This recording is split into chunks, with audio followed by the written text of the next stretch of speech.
faithfully delivering value, interpreting great books from around the world. Hello, this is Sally's Book Talk. Today we're interpreting the book Let the Elephant Fly with the subtitle Radical Innovation, the startup book that will make you soar. Many of us harbor entrepreneurial dreams, hoping to achieve self-worth through starting businesses. Yet market competition is fierce and brutal. Without mastering entrepreneurial skills, failure becomes inevitable. So how can one succeed in entrepreneurship? This book reveals methods for entrepreneurs to rise rapidly. The author Stephen Hoffman is a heavyweight startup guru, an angel investor in Silicon Valley.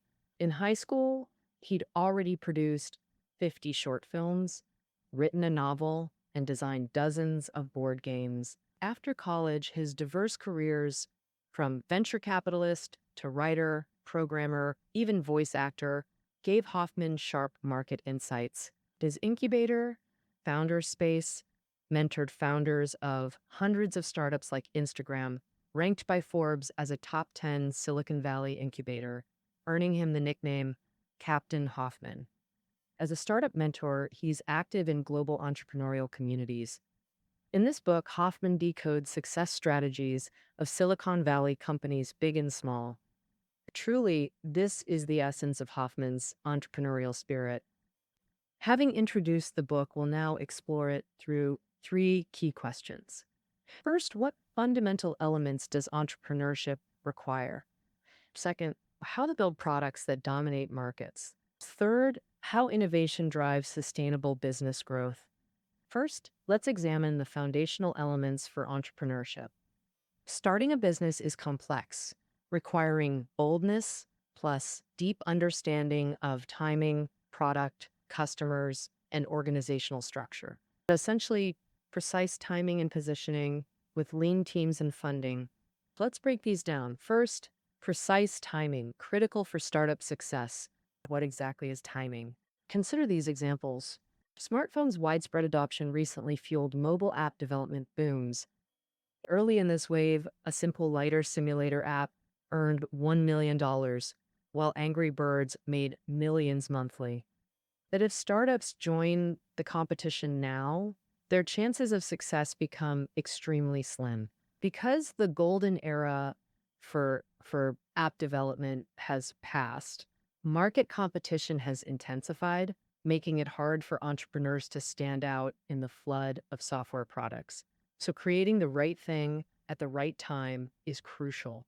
How to determine the precise timing? This requires observing the waves. Society always experiences one wave after another. In tech, first came the internet wave, followed closely by mobile platforms, fintech, big data, AI, and more. If you miss one wave, another always follows closely behind.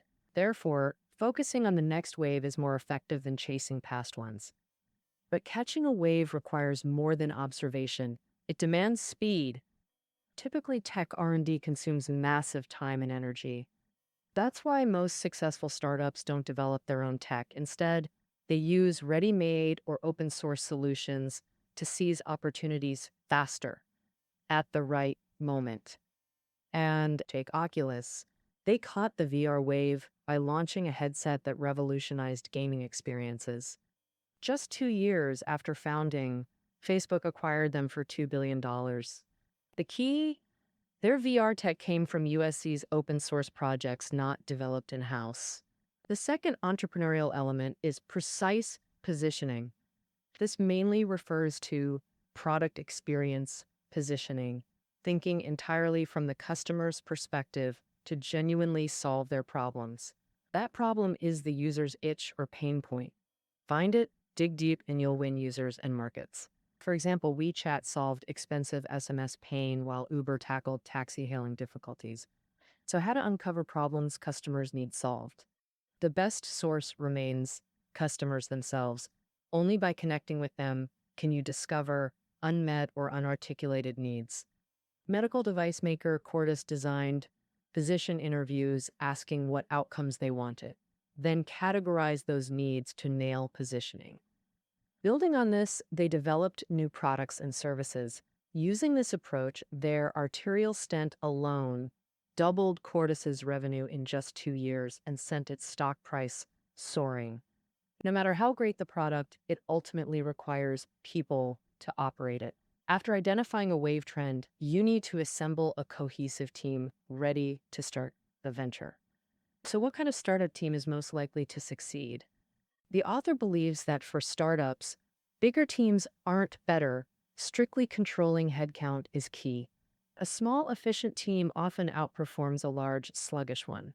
This brings us to the third element: team size. Keep it small. History shows such compact teams have driven tech revolutions in Silicon Valley. Giants like Intel, HP, Apple, Google, and Amazon all started as small teams. Even within large companies, small teams can create stunning products. For instance, IBM's famous AS400 commercial server and Lockheed Martin's SR-71 reconnaissance aircraft were both born from small teams. So how small should such a team be? Based on the author's experience running Founderspace and global consulting, an ideal team typically has 2 to 5 members. Coincidentally, Amazon's Jeff Bezos proposed the two-pizza rule. If a team can't be fed with 2 pizzas, it's too large. Because smaller teams mean easier communication, better coordination, and closer relationships. Everyone knows each other's strengths and weaknesses, leading to stronger collaboration. Typically, the team should include at least 4 key roles. First, the CEO, an exceptional team leader. They must deeply understand the business, customers, and market, while also selling the vision and product to the world. Second, the CTO, Chief Technology Officer. This person must master cutting-edge tech, transform business models with innovation, and roll up their sleeves for hands-on work like coding and testing. Third is the creative design lead, who needs unique design thinking to drive product innovation. The last role is a domain expert with deep understanding of the product's field, helping the team integrate successfully into the relevant domain. The author found that startups with these 4 skill combinations have higher success rates. So, of course, this doesn't mean you need 4 people. Some founders can play multiple roles themselves. Take Mark Zuckerberg. He's both an exceptional programmer and domain expert with comprehensive business understanding and product design skills. But he didn't tackle everything alone. The team he assembled made Facebook tremendously successful. The fourth entrepreneurial element: minimize funding. Many believe more money means better resources, more staff, faster growth, leading to superior outcomes. In reality, excessive funding can be poison, limiting choices, forcing investor-driven paths, and killing innovation. A startup color designed a photo sharing app for events. Though just a vision, they raised $41 million based on it. Yet this huge sum prevented them from freely experimenting. Constrained by VC demands, after repeated failed pivots, Color sold to Apple at a fraction of its value. Conversely, limited budgets genuinely foster innovation. Cash-constrained entrepreneurs think radically, moving faster to try approaches others dismiss as impossible. As Steve Jobs said, innovation has nothing to do with how much R&D money you have. Per Booz and company data, Apple ranks as the world's most innovative company, but 71st in R&D spending. Google is second most innovative with R&D outside the top 20. Ultimately, choosing the right timing and precise positioning can lead to success, even with minimal people and funding.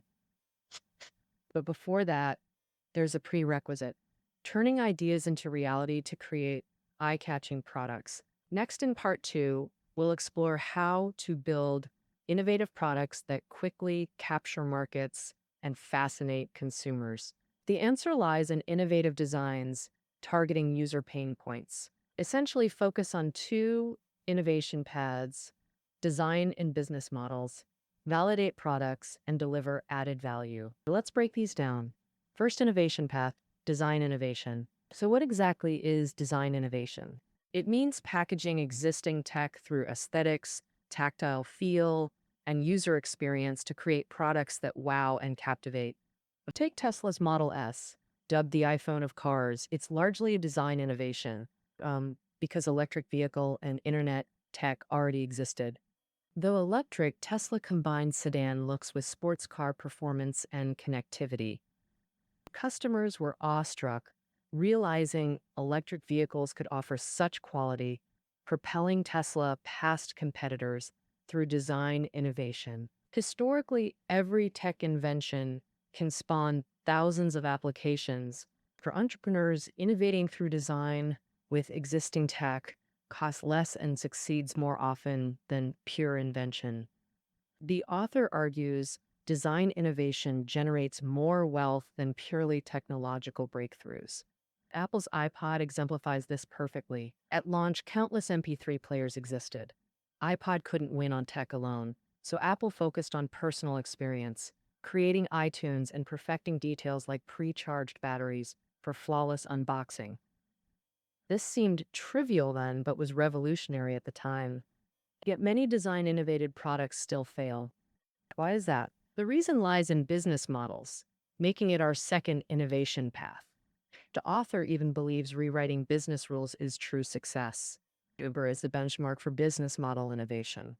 It positioned itself between customers and vehicle owners, turning any car owner into an Uber driver.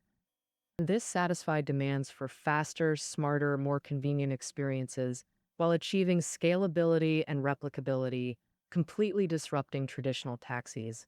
Crucially, unlike limited supply taxis, more drivers attract more riders, which attracts more drivers, creating a virtuous cycle that expands market share exponentially. Uber's disruptive success sparked Uberization across industries from delivery to accommodation, fueling the sharing economy. If entrepreneurs conceive similarly disruptive methods, they can rewrite rules in any field. Many misunderstand innovation, thinking it means technological breakthroughs bring the greatest returns. In reality, most world-changing startups rely on design and business model innovation, not just tech. After designing a prototype through innovation, a critical step is product validation. The method is simple. Pre-production, create low-cost prototypes to test concepts, avoiding investment failures. Take Zappos.com, aiming to sell shoes online. Founder Nick Swinmurn started not by building everything, but creating a basic website to test his concept. So, this prototype site showed shoe photos with prices copied from local stores. Yet consumers showed high enthusiasm. Nick received actual orders. To fulfill orders, Nick bought shoes locally and shipped them himself. This validation fully demonstrated the product's potential and gave Nick immense confidence. And so he co-founded the famous Zappos website, which quickly grew into the largest online shoe retailer before selling to Amazon for $1.2 billion. Thus, validation bridges ideas and products, determining market viability and serving as a powerful firewall for startups. After validation, you can confidently launch the product. So how to rapidly capture and lock in markets? The key lies in deeply understanding users and delivering continuous added value. Beyond price, quality, and service, consider experience, functionality, aesthetics, speed, reputation, security, and more. Whoever delivers the highest total value wins customers. Amazon exemplifies continuous value delivery. While selling books, they discovered customers craved free shipping. So they launched Prime, pay an annual fee for unlimited shipping. Then they found customers wanted faster delivery, so added 2-day shipping for Prime members. Later came free streaming music, photo storage, and more Prime benefits. Though costly, these value adds locked customers into Prime's ecosystem, reducing churn. For successful businesses, maximizing customer value boosts loyalty and creates competitive moats. In today's fast-paced world, when innovation succeeds, dozens of copycats instantly emerge. To avoid being a flash in the pan, master continuous innovation. In Part 3, we'll explore how businesses drive sustainable growth through innovation. The author suggests 3 methods: encourage innovation, pivot strategically, and embrace failure. First, let's discuss Method 1, encouraging innovation. To sustain innovation, build an inclusive, open corporate culture that encourages everyone to challenge norms and propose new ideas. Only by leveraging these unique ideas can companies transform radical concepts into real projects. Google studied 180 internal teams and found peak performance when members felt safe voicing ideas. Psychologists call this psychological safety. Applying this, Google fostered inclusion where employees innovate freely without fear of criticism. This became key to Google's innovation success. Sometimes financial support is among the most effective innovation catalysts. Adobe, creator of Photoshop, Dreamweaver, etc., established this culture through their Kickbox program, designed specifically to ignite innovation. Each box contained a $1,000 prepaid card and innovation guide. Employees freely used funds to develop ideas. After distributing 1,000 boxes, Adobe harvested a flood of concepts, like a tutorial video platform for Adobe users, and integrated software enabling video synchronization. This maintained the company's continuous innovation momentum. Entrepreneurial paths are winding adventures. When direction is unclear, method two emerges. Timely pivoting. Take Sunbasket, initially a shopping app matching online purchases with local stores. No funded, the market rejected it. They abandoned the idea, pivoting to on-demand wine and cheese delivery. But this market faced Amazon's pressure, leaving minimal growth space. Finally, they pivoted again to meal kit delivery, solving real consumer pain points. By the time the author completed this book, the company was already on the right track. Thus, pivoting means avoiding competitors to become the industry leader. The author mentions a startup called Survios that applies VR technology. Though they secured millions in funding and started strong, VR competition intensified rapidly. Giants like Sony and Samsung released their own VR devices. Despite superior tech, Survios lost its edge when giants entered. So they pivoted swiftly, focusing entirely on VR apps, launching Raw Data. This VR game instantly became America's top-selling virtual reality game, propelling Survios to VR gaming leadership. However, the more innovative the project, the higher the failure rate. How you handle failure directly determines innovation's effectiveness. The right approach is embracing failure as innovation's necessary path. Great innovation often stems from deep problem understanding, and bigger failures yield more learning. Remember, Colonel Sanders founded KFC after 1910 failures. Henry Ford's first two auto companies failed, but his third created the glorious Ford Motor Company. Walt Disney was fired for lacking imagination and original ideas. His first animation venture also bankrupted before creating Disney. Countless similar cases exist, but all successes share this: extracting lessons and insights from failure. So how to gain more insights from failure? One method, have teams regularly share recent failures and explain causes. Sometimes sharing sparks others' epiphanies, yielding new inspiration. Take Venmo, famous for payments. At its 2009 founding, they envisioned a music app. Text a band name to get an MP3 song. The practice proves this concept failed. It didn't solve users' pain points and lacked market competitiveness. But despite discussing the unclear pain points, the team made no progress. By chance, during a meal payment, the team discovered personal repayment transfers had a terrible experience. So based on this pain point, they launched an app to simplify payments among friends, solving mutual transfer issues. Ultimately, Venmo was acquired by PayPal, becoming one of the world's fastest growing payment apps. So failure isn't scary. What's scary is not gaining new insights from it. Overall, entrepreneurship requires skill. Your mindset and preparations directly affect outcomes. Mastering preparation and innovation methods is key. Even a massive elephant can soar to the sky. All right, that concludes our interpretation of Let the Elephant Fly. Listening notes are below the audio. See you tomorrow.